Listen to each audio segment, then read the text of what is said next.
For people who know me and for people who don't, hi, my name is Suzanne Khan and welcome back to my YouTube channel.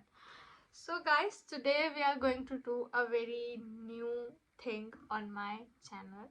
That is, we are going to shoot mini series of podcasts which I named Let's Medicinize.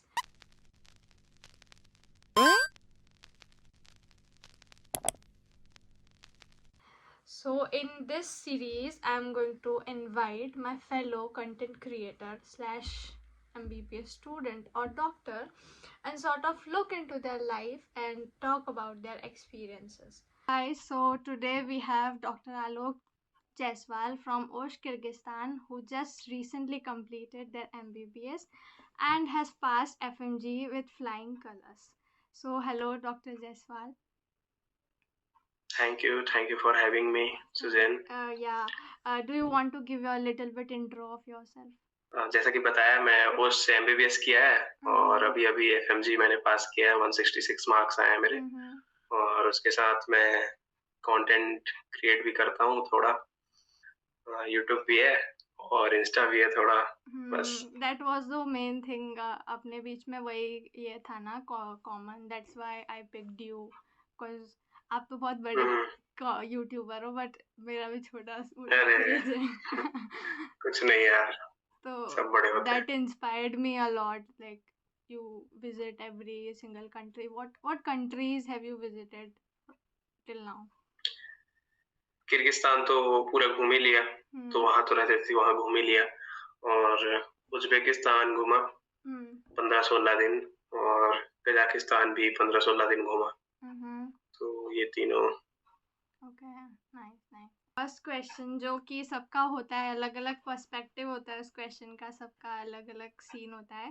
That what one thing inspired you to pursue your dream as a doctor और a medical student?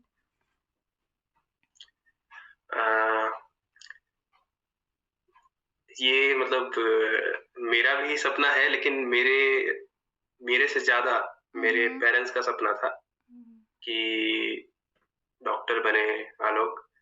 तो starting में तो मतलब मेरे को थोड़ा मन करता था कि यार डॉक्टर भाई MBBS बहुत ज्यादा होता है, हो पाएगा कि नहीं, लेकिन फिर भी घर वाले बोले हो जाएगा कर लोगे तुम. तो इसीलिए मेरा फिर धीरे धीरे मेरा इंटरेस्ट आ गया. मतलब 3rd ईयर 4th ईयर में जब देखता था मैं बहुत सारे लोग थोड़ा मतलब हेल्थ से रिलेटेड प्रॉब्लम्स होती है लोगों को, तो फिर मैं सोचा कि चलो ये भी काम अच्छा ही है. तो धीरे धीरे मैं भी इंस्पायर हो गया इस चीज से कि चलो अब डॉक्टर बनेंगे तो बहुत ही बढ़िया डॉक्टर बनेंगे और लोगों का हेल्प करेंगे. और हाँ, क्या बनना चाहते थे फिर? मतलब आप ऐसा बोल रहे हो कि बेसिकली पेरेंट्स का ड्रीम था, आपका क्या एज एन इंडिविजुअल आपका क्या ड्रीम था? पहले मेरा ऐसा था कि मुझे स्पोर्ट्स में जाना था. मैं पहले रेसलिंग करता था. 11th-12th में अच्छा खासा मतलब सीख गया था, लेकिन कहीं कम्पीट नहीं किया था मैं, क्योंकि अपॉर्चुनिटी कभी नहीं मिली. और छत्तीसगढ़ में, मैं छत्तीसगढ़ का हूँ ऐसे, तो इधर थोड़ा रेसलिंग वगैरह है नहीं उतना जितना हरियाणा वगैरह में रहता है. तो रेसलर बनना था, और WWE आपने सुना होगा. तो मैं पहले मतलब थोड़ा 9th 10th 11th 12th में सोचता था कि WWE जाऊंगा. फिर उसके बाद थोड़ा सा मैच्योरिटी आई और लगा कि नहीं, रेसलिंग करना है तो रियल वाली करनी है. पता चला होगा ना. हाँ, तो रेसलिंग करनी है तो रियल वाली करनी है, और कंट्री को रिप्रेजेंट करना है. तो ये सब था मेरे में, लेकिन अब वो चला गया जैसे ही बायो आया लाइफ में. तो nice. So the main question जिसके लिए सबने मेरे YouTube वीडियो पे ऐसे क्लिक किया रहेगा, when did you started to prepare the FMG for your exams? ये तो कोई बिलीव करने वाला ही नहीं है, क्योंकि मैंने अपने वीडियोस में भी बताए हैं, इंटरव्यूज भी दिए हैं. तो फिर से बोल रहा हूँ कि लास्ट 6-7 महीने ही पहले मैंने स्टार्ट किया है पढ़ाई. उससे पहले पढ़ाई एकदम मतलब नहीं किया था यार, मैं क्या बताऊँ, नहीं पढ़ा था मैं। जो सच है वो सच है। और मतलब थोड़ा-मोड़ा वीडियो देखा था मैं, जैसे राजीव धवन का राजीव धवन सर का किसने नहीं देखा होगा वीडियो, बताओ? हाँ, और जो भी वो तो एमबीबीएस बहुत कर रहा है बाहर, हाइप किया। वो सब वीडियो देखे ही होंगे, तो मैं भी उन्हीं से चालू किया था। और आजम सर आए थे, 3 दिन तो मैं उनका लेक्चर अटेंड किया था, तो कुछ लिखा-विखा नहीं था, ना रिवीजन किया। और राजीव सर का भी जो वीडियो देखा था, उसका भी कुछ रिवीजन नहीं किया। पैथो मैंने चालू किया था नवंबर में और कंप्लीट किया मैं अप्रैल लास्ट में। ओके। तो तब मैं अपने आप को प्रिपेयर कर रहा था कि चलो भाई एग्ज़ाम आने वाला है, अब पढ़ते हैं। तो सोचो, जब 5-6 महीने में मैंने पैथो किया है, रोज़ एक एक पेज, और लास्ट 5-6 महीने में मैंने पूरा 19 सब्जेक्ट किया है। तो मैं नहीं काउंट करता हूँ वो जो 3 सब्जेक्ट मैंने ऐसे ही मतलब देख लिए थे। तो लास्ट जो मैं 6-7 महीने पढ़ा है, वही काउंट करता हूँ कि हाँ भाई, जून, जुलाई, 22 जुलाई से मैंने पढ़ाई चालू की थी। 22 जुलाई से 20 जनवरी। Nice, very, very nice. As an international student, what struggles did you face here in Kyrgyzstan, or you lived a, in Osh, right? हाँ, हाँ। So what देखो, struggles? सबसे ज़्यादा मेरे को स्ट्रगल नहीं बोल सकते हैं उसको। मेरे को गुस्सा बहुत आता था लोकल्स पे, क्योंकि लोकल्स अच्छे से बिहेव नहीं करते हाँ, किर्गिस्तान में। थोड़ा वो ऐसे और है। हाँ, फूड से रिलेटेड मेरे को कभी प्रॉब्लम नहीं आया, क्योंकि मेरे को सब चीज़ आता है बनाने। और ज़्यादातर तो मैं अपने फ्लैट में ही रहा हूँ अकेले, तो अकेले रहने का भी ऐसा कुछ गम नहीं था कि यार अकेले हूँ, कोई दोस्त नहीं है, अकेले अपना एन्जॉय किया हूँ, अकेले घूमा हूँ। और दोस्तों को भी बोलता था कि चलो चलते हैं कहीं, तो वो भी मना कर देते थे, तो इसीलिए मैंने खुद स्टार्ट कर दिया हिचाइकिंग करना। लोगों से लिफ्ट माँगता था और पूरा You were more Kyrgyzstan, like a Uzbekistan solo ऐसे ही घूमा हूँ traveler. मैं फ्री में। हाँ, तो कुछ प्रॉब्लम नहीं आया, बस एक ही प्रॉब्लम था मेरे को किर्गिस्तान में, वहाँ के लोगों से, जो कि मैं अब यहाँ हूँ तो बहुत खुश हूँ। और इतने फ्रैंक नहीं सॉरी, है थोड़ा मैं वो एकदम थोड़ा। फास्ट फॉरवर्ड बन रहा हूँ, नहीं नहीं, लेकिन इट्स जो ओके। सच है वही बोलता हूँ मैं। नहीं, वो हाँ, हम लोग को भी फील होता है, कुछ लोग बहुत अच्छे फ्रैंक होते हैं, हाँ। कुछ एकदम ऐसे अजीब ही लगता है बात करने में, बहुत ऐसा हाँ, जो लगता है गुस्से में ही एफएमजी रहते से हैं वो ज्यादा रिलेट टाइम। कर पाएँगे। हुँ। Okay. So how did you balance your life here with the relationship with your parents? जैसे बहुत दूर पड़ जाता है बात करने के लिए, कभी कभी याद आती है तो बात करने की इच्छा नहीं करती है। So अ, मेरा क्या है ना कि मैं 5th क्लास से ही बाहर पढ़ रहा हूँ। okay. तो और 8th क्लास से मैं बोर्डिंग स्कूल में चला गया था, हॉस्टल में।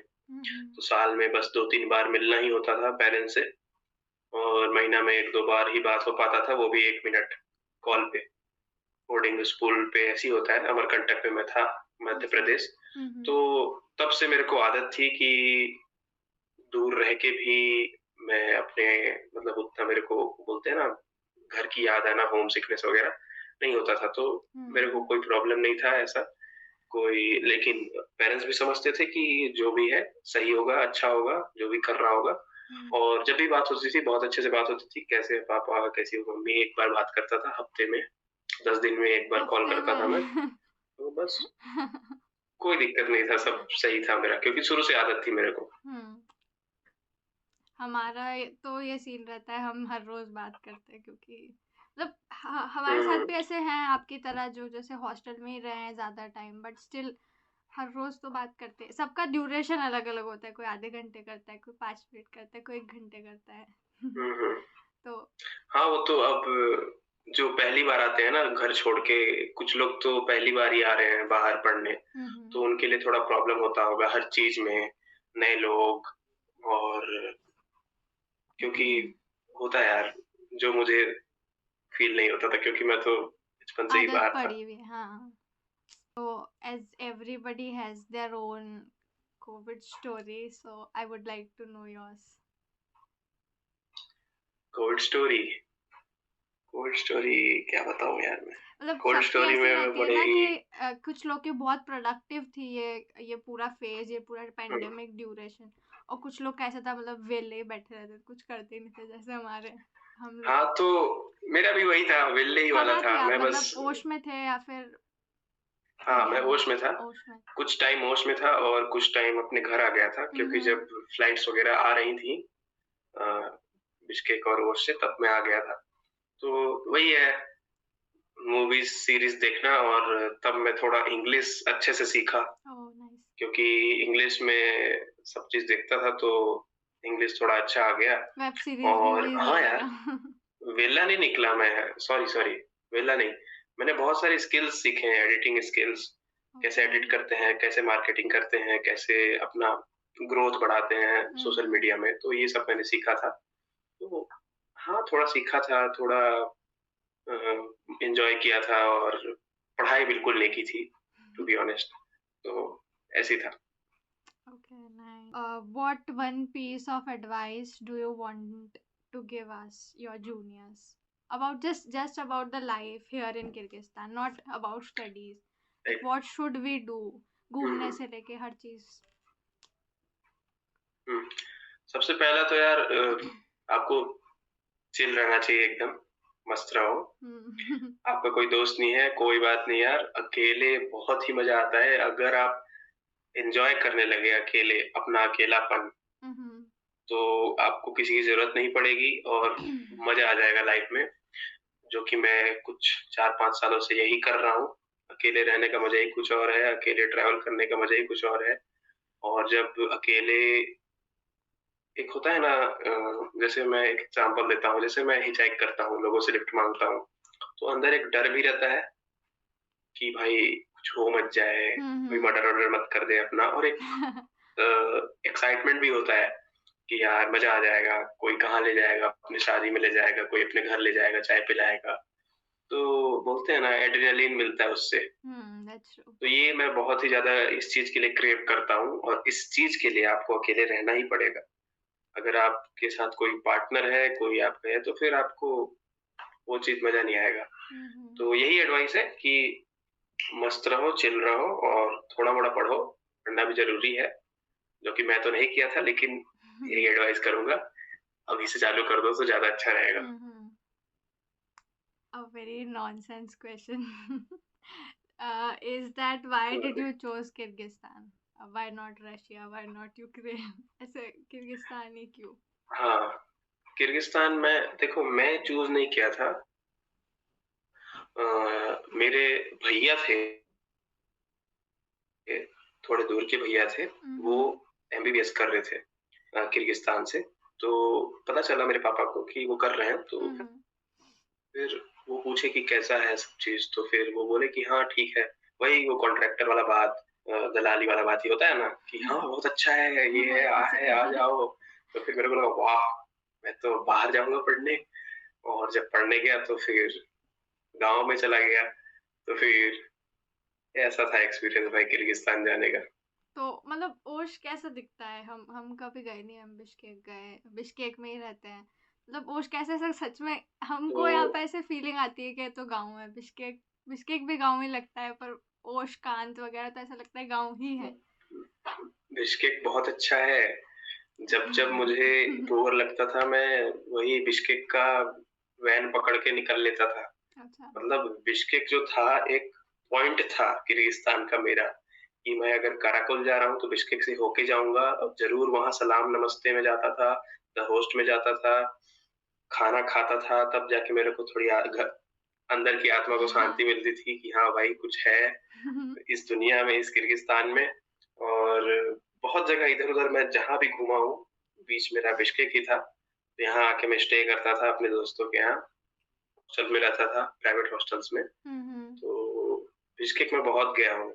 और बात है ओश की, मतलब ओश कैसा है, तो यार देखो, मेरे हिसाब से लाइक मैं जैसे कि कजाकिस्तान घूमा हूँ, वहां मैं नूर सुल्तान घूमा हूँ, और ताशकंद घूमा हूँ, तो वो बहुत बड़े बड़े सिटी हैं। हाँ। तो मेरे लिए जो ओश है ना, बहुत ही मतलब बोरिंग था। हाँ, ठीक है, that's हम true. रहे हैं, तो वो प्लेस को ऐसा बोलना नहीं चाहिए, क्योंकि बहुत सारी चीजें सीखी हैं वहाँ, बहुत सारे लेसन्स मिले हैं, लेकिन हाँ भाई मुझे मतलब कैसे बताऊं मैं, मतलब ठीक ही ठाक है यार, थोड़े मोड़े बिल्डिंग्स हैं, और मॉल तो है भी नहीं, एक भी मॉल नहीं है। एक मॉल था शायद, उसको भी मॉल नहीं बोलेंगे, वो शॉप ही मतलब ग्लोबस ही था, वो बस एक ग्लोबस को मॉल बोलते थे। ठीक ही था मतलब, ठीक है, जिसको पढ़ना है वो पढ़े और जिसको घूमना है वो तो निकल ले वो उससे। Okay, so when did you decided to, start your YouTube or Instagram or anything? When did you decided? अ, इसमें थोड़ा सा मैं और ऐड करूंगा इस क्वेश्चन में कि कब आपको पसंद आया कि अपने आप को आपको दिखाना है दुनिया को, ठीक है, इस टाइप का था। तो स्टार्टिंग से अगर आप मेरे इंस्टाग्राम देखोगे एकदम 2016 या तो 15 में, तो मैं अपने आप को MBBS से शूट पहले करता था। स्टार्ट कर दिया था या फिर बीच में आके ऐसे सोचा कि नहीं अब करना चाहिए? देखो यूट्यूब चैनल तो मैं यहाँ आके चालू किया हूँ फर्स्ट ईयर में, ओके। लेकिन जो ये भूत था थोड़ा सा मतलब सोशल मीडिया का, कि अपने आप को दिखाना है, फोटो खींचना है, ये सब भी पहले से था। तो वीडियोस वगैरह अपना डालता था ऐसे, बस ऐसे ही लेके अपना वीडियो लेता था, ऐसे ऐसे घूमता था, पैनोरामा करता था और डाल देता था। फिर बाद में मैंने यूट्यूबर्स को देखा, इन्फ्लुएंसर्स को देखा, तो मेरे दिमाग में ये आया कि मुझे भी फेमस होना है भाई, फेमस होना है, पैसा कमाना है। पैसा कमाना तो एक सेकेंडरी चीज था, मेन मेरे को फेमस होना था। तो फिर वही प्रोसेस चल रहा है, ट्राई कर रहा हूँ। तो वहीं से आया कि चलो करते हैं, स्टार्ट करते हैं, इंस्टाग्राम वीडियोस वगैरह डालते हैं, कैमरा मैंने तो लिया। पहले यूट्यूब था और आपका, फिर इंस्टाग्राम चालू किया? नहीं, इंस्टाग्राम तो मेरा 2013 का है। नहीं, 2013-12 का ये है। रहेगा ना आपका प्राइवेट, या फिर पहले से ही 2013 में पब्लिक था? पब्लिक तो शुरू से था, किस लड़के का प्राइवेट होता है? काफी लड़कों का होता है। Nice nice nice. पता नहीं, मेरा तो प्राइवेट मतलब पब्लिक ही था शुरू नहीं, से। पर फिर भी ऐसे नॉर्मली पोस्ट करते रहेंगे ना आप 2013 में, फिर एक्चुअल में ऐसे कंटेंट कब स्टार्ट हाँ, किया? मेन जो कंटेंट क्रिएटर वाला जो भूत सवार हुआ है, ये फर्स्ट ईयर सेकेंड ईयर में ही हुआ, जब मैं अपने इंडियन ब्लॉगर्स को देखता था, मुंबईकर निखिल को देखता था, और फ्लाइंग विस्ट को तो तब नहीं देखता था। मुंबईकर निखिल को देख के मैं सोचता था कि यार इसके जैसे लाइक हो जाती तो क्या मस्त होता जिंदगी है। तो फिर उसी को देख के मैं चालू किया, चलो भाई देखते हैं क्या होता है। तो अभी तक तो है 25,000 सब्सक्राइबर, देखते हैं अभी क्या होता है आगे। Great great. Is what piece of your content boosted, like ऐसे रिकॉग्निशन कब मिलने लगी आपको? देखो जैसे जब मैं यूट्यूब चालू किया था फर्स्ट ईयर से, कुछ भी डालता था, मतलब कचड़े से कचड़ा कंटेंट डालता था, जो कि एक प्रोसेस है, जो कि आप शुरू में डालोगे, खुद समझोगे कि आप क्या डाल रहे हो, धीरे धीरे आप समझते जाओगे कि ये ऑडियंस को पसंद नहीं आ रहा है। तो एक चीज मैंने किस यूट्यूबर से सुनी थी, ये मैं पता नहीं, मेरे को याद नहीं आ रहा है, लेकिन मैं ये सुना था कि अगर आपको अपना कंटेंट चलाना है यूट्यूब में, तो आप पूरा एडिट करें यूट्यूब के वीडियो को और खुद बैठ के देखें एक बार। ये मैंने भी सुना। खुद बैठ के देख लिए आप, और कहीं पे आपको क्रिंज लग रहा है कि ये नहीं होना चाहिए, खुद आप बैठ के देख सकते हैं और वो वॉचेबल है वीडियो, तब वो आपका वीडियो बूस्ट हो जाएगा। और तब से जब से मैंने ये चालू किया है, जब से मैंने सीरीज चालू किया है अपना किर्गिस्तान का, फिर उसके बाद उज्बेकिस्तान का, फिर कजाकिस्तान का, तो ये मैंने उसमें इम्प्लीमेंट किया।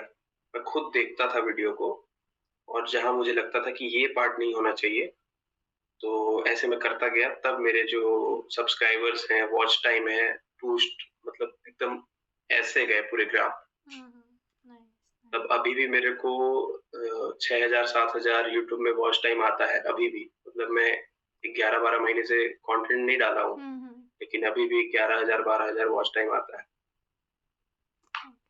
So, how did you manage your life as an content creator and a medical student? But अब ये क्वेश्चन का आंसर तो मिल गया कि आप पढ़ते ही नहीं थे।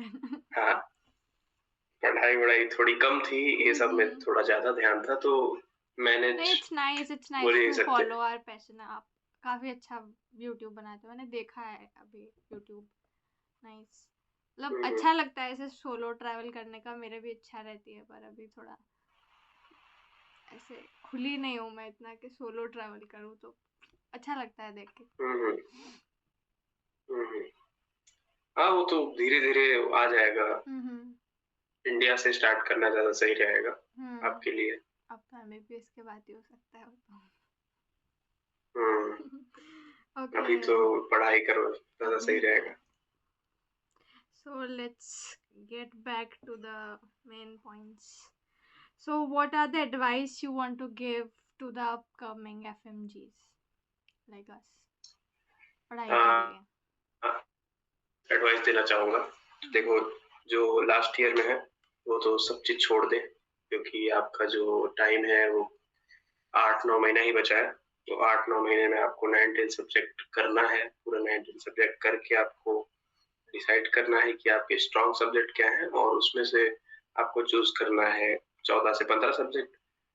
14 से 15 सब्जेक्ट आपका हो गया, उसके बाद आपको 3 या तो 4 रिविजन्स करने हैं, UIQ करने हैं 5 साल के पुराने, और एक दूसरे से डिस्कस करना है, ये भी इम्पोर्टेंट है। और आपको पढ़ना आना चाहिए, कैसे पढ़ना है, बहुत इम्पोर्टेंट है ये। अगर आपको पढ़ने ही नहीं आता कि कैसे पढ़ना है, पहले ये पढ़ रहे हो फिर वो पढ़ रहे हो, अब एनाटॉमी नहीं पढ़े, अब ऑर्थोपेडिक्स पढ़ने लगे, स्टार्ट कर दिया ऑर्थोपेडिक्स, तो कुछ समझ में नहीं आने वाला है। एनाटॉमी तो चलो थोड़ा सा अलग है, अब फिजियो नहीं पढ़े और पैथो नहीं पढ़े और फार्मा नहीं पढ़े और चले गए आप मेडिसिन में, तो फिर वो भी बेवकूफी है। तो पहले ये 3 सब्जेक्ट 3 पीस करने पड़ेंगे, फिर मेडिसिन करना पड़ेगा। तो ये सब एडवाइस है, और ये तो 5th ईयर वालों के लिए था। और 4th ईयर वाले के लिए ये है कि भाई चिल करो, अभी मजे करो, लास्ट है। 4th ईयर वाले मस्त अभी मजे में रहो, थोड़ा मोड़ा पढ़ो 2-3 घंटा। और 3rd ईयर वाले तो हाँ, 2nd ईयर वालों के लिए क्या करना चाहिए? उनको तो पता ही है, फर्स्ट और 2nd ईयर वालों को तो बोलना नहीं पड़ता है। फर्स्ट और 2nd ईयर वालों को बोलना ही नहीं पड़ता है, उनको बोलोगे भी अभी वो पढ़ लो भाई तो पढ़ेंगे ही। तो मेन जो है प्रेशर 3rd 4th 5th से चालू हो जाता है। हाँ, ये अभी तो शायद 6th ईयर वाला कोर्स हो गया ना? क्या? अभी तो शायद 6 साल का चालू हो गया ना किर्गिस्तान में। तो किग्मा वगैरह में तो पहले से 6 इयर्स है। अब अपना सही था कि 5 साल में निकल लिए अपन। आपका भी 5 साल का है कि 6 साल का? पर 6 महीने की इंटर्नशिप भी। अच्छा, ठीक है, से करनी है जो कि इसी कंट्री से। So what sources did you used for the preparation, like prep letter or Mr.ice, what?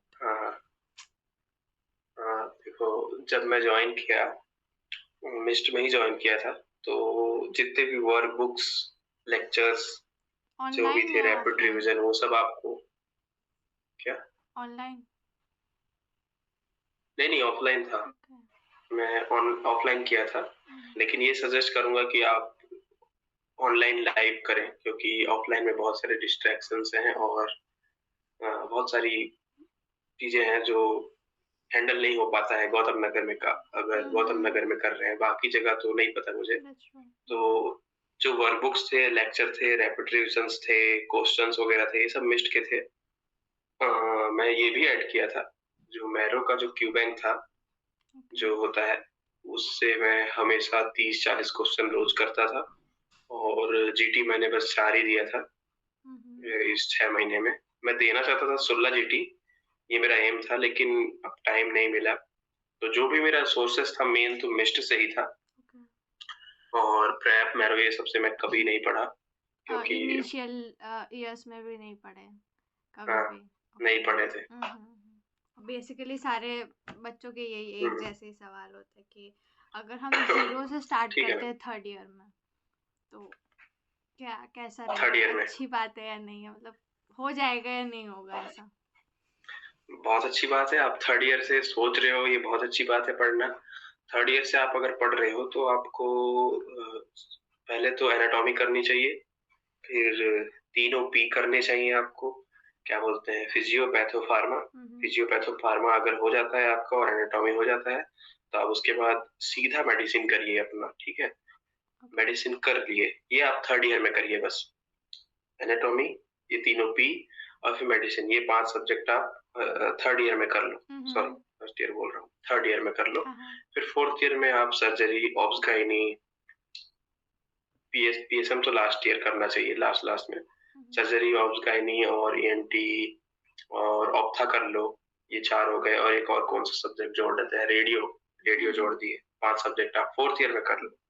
Fifth year में आप छोटे सब्जेक्ट होते हैं, ये लास्ट में करने चाहिए, क्योंकि अगर आप शुरू में करोगे तो वो उड़ जाता है। और ये सब जितने भी आप सब्जेक्ट कर रहे हो, जिस दिन आप जितना पढ़े हो उस दिन आपको उसको रिवाइज करना है। अगर आप रिवाइज नहीं कर रहे हो तो फिर उसका कोई मतलब नहीं है, मतलब आपने पढ़ा ही नहीं है वो चीज, ये समझ के रखो। तो मेन जो चीज है, थर्ड ईयर में जो सब्जेक्ट बताया वो कर लो, फोर्थ ईयर में सब्जेक्ट जो ये बताया कर लो, और फिफ्थ ईयर में आपका पीएसएम और जो छोटे छोटे सब्जेक्ट हैं ये कर लो। तो ये कुछ मेरे हिसाब से ऐसा होना चाहिए, क्योंकि मैं तो थर्ड ईयर से चालू नहीं किया हूँ, लेकिन मैं ऐसा सोचता हूँ ऐसा होना चाहिए। हाँ, that's right. Okay. So, मतलब ये क्वेश्चन ऐसा है कि वीडियोस देखने का क्या तरीका रहना चाहिए, कि मतलब इनिशियली हम वीडियोस ही देखें या फिर मतलब नोट्स साथ में प्रेफर करें, या फिर एक बार वीडियो से भी काम चल जाएगा? कोई कोई फायदा नहीं है ऐसे वीडियोस देखने का। अगर आप वीडियोस ऐसे देख रहे हो और आप सोच रहे हो आपको याद रहेगा, तो ये आप टाइम वेस्ट कर रहे हो। आप जैसे रील स्क्रॉल करते हैं, आपको याद रहता है क्या रील? ठीक है, कुछ कुछ रील याद रह जाते हैं, लेकिन वो रील नहीं है, ठीक है। तो वीडियोस देख के बस हो गया, इसका मतलब ये कुछ नहीं है, आपने कुछ नहीं किया। नोट्स आपको बनाने पड़ेंगे और उसको रिवाइज भी करना पड़ेगा उसी दिन, नहीं तो फिर वो आप भूल जाओगे। तो एक एक यूनिट रिवाइज करनी चाहिए नोट्स के साथ, या फिर एक एक पूरा टॉपिक? जैसे ऐसा ऐसा रहता है, हाँ ऐसा आप सही बोल रही है।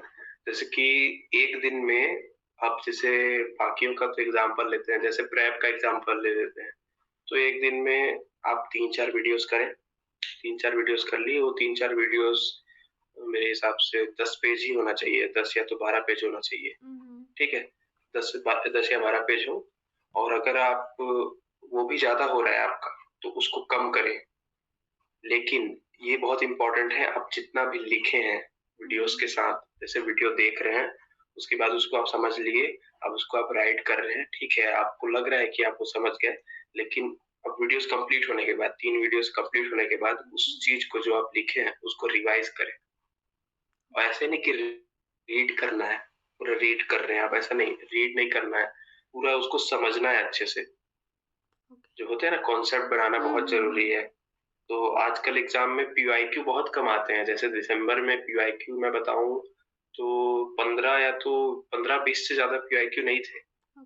ये भी थे, न्यू क्वेश्चंस थे। और ये भी सजेस्ट करूंगा कि 12th के कुछ कुछ टॉपिक भी पढ़ लेना, क्योंकि 12th से इस बार 4 क्वेश्चन थे। एनसीईआरटी?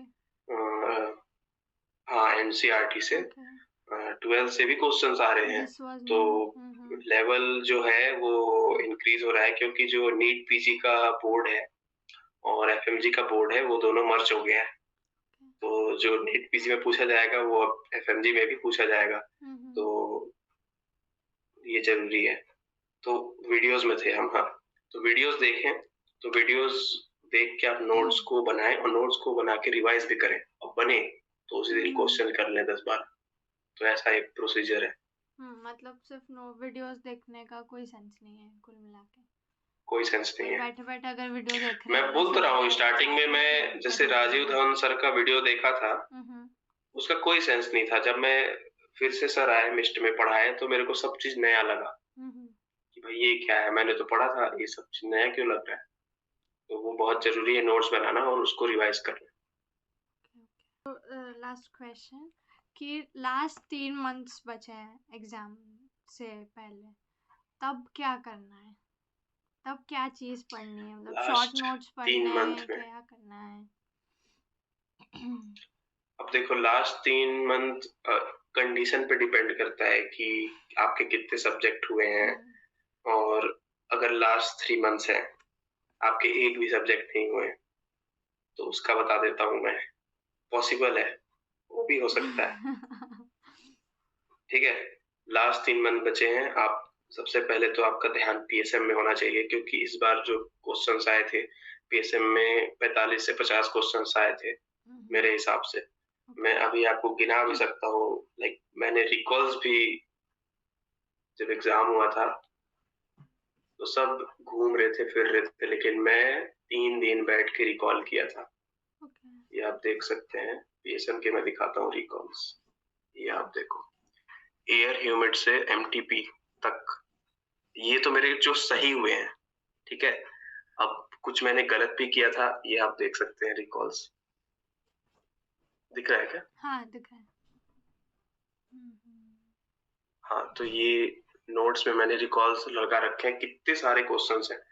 तो आपके दिमाग में सबसे इम्पोर्टेंट जो है वो पीएसएम ही होना चाहिए, क्योंकि पता नहीं एग्जामिनर्स को क्या प्यार है पीएसएम से, कि पीएसएम में ही दे रहे हैं। ठीक है, और तो पीएसएम आप पढ़े, ये मैं 3 महीने के बता रहा हूँ जो कुछ नहीं पढ़ा है। ठीक है, पीएसएम आपका हो गया। पीएसएम में कम से कम आपको 2 रिवीजन तो होना चाहिए। ठीक है, फिर उसके बाद आपकी सर्जरी होनी चाहिए, आपकी ऑब्स गायनी होनी चाहिए। पीएसएम आप 30 मार्क्स ही समझो, कभी ज्यादा आ जाता है कभी कम आ जाता है, तो 30 90 हो गया। ठीक है, आपको 60 मार्क्स और चाहिए। ठीक है, फिर आपका मेडिसिन होना चाहिए, क्योंकि लेकिन 3 महीने में मेडिसिन तो नहीं होने वाला। ठीक है, मेडिसिन के लिए बहुत ही ज्यादा कॉन्सेप्ट चाहिए, तो इसमें आप ईएनटी और ऑप्था जोड़ सकते हैं। ठीक है, 30 मार्क्स और हो गए, ये आपके हो गए 120 मार्क्स। ठीक है, अब 30 मार्क्स आपको और चाहिए, आप रेडियो जोड़ दो। ठीक है, 140 130 मार्क्स हो गए, आपको 20 मार्क्स और चाहिए।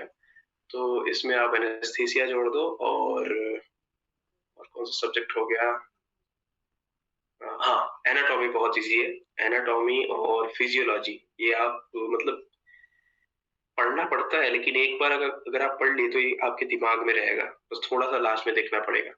तो जो जो क्वेश्चन अभी तक मैंने बोले हैं कि एनाटॉमी फिजियोलॉजी, और बाकी जो मैंने नहीं बोले हैं वो सब छोड़ दो, जो पहले से नहीं पढ़ा है।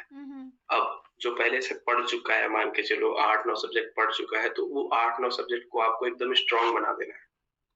ठीक है, 8-9 सब्जेक्ट को एकदम इतना ज्यादा स्ट्रांग बना दो कि आपका क्वेश्चन गलत ही ना हो। पीवाईकी करो, नए क्वेश्चंस करो, क्यू बैंक से क्वेश्चंस लगाओ, ये आप कर सकते हैं। और एडिशनल आप ज्यादा से ज्यादा 3 सब्जेक्ट या तो 4 सब्जेक्ट ही कर सकते हैं 3 महीने के बाद, एडिशनल आपको करना है। तो 8-9 सब्जेक्ट ये हो गए, 3-4 सब्जेक्ट ये हो गए, ये कर लो।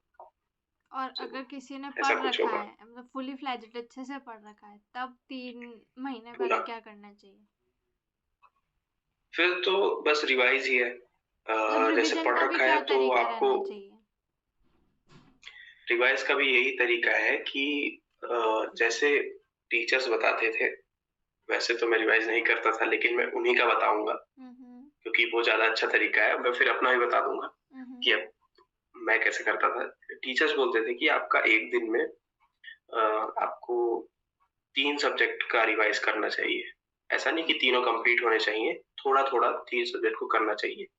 तो जैसे कि मान के चलो सर्जरी हो गया, सर्जरी के हमारे जो नोट्स थे वो 200 पेज के थे।